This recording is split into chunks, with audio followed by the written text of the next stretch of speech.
সকালে নাস্তা খেয়ে 11টার দিকে একটু বাজারে চলে আসলাম বাজার করার জন্য। ওই যে বলছি বাসার মধ্যে না 2 দিন ধরে কাঁচা বাজার শাকসবজি শেষ হয়ে গেছে, তাই বাজারে চলে আসলাম বাজার করার জন্য। কাঁচা বাজার দিয়ে ডাইরেক্ট চলে আসলাম মাছ বাজারে।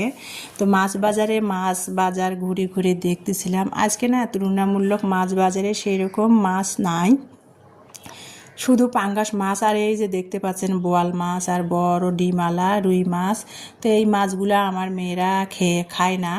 তো তেলাপিয়া মাছ পাঙ্গাস মাছে পানির মধ্যে রাখা হয়েছে, সেখান থেকে 2টা তেলাপিয়া মাছ বেছে মাছালার কাছ থেকে নিলাম। 2টাই ছিল, নিয়ে ওজন দিয়ে মাছ নিয়ে আসলাম। মুরগি কিনে বাজারে ড্রেসিং করে পরিষ্কার করে নিয়ে তারপরে বাসায় চলে আসলাম।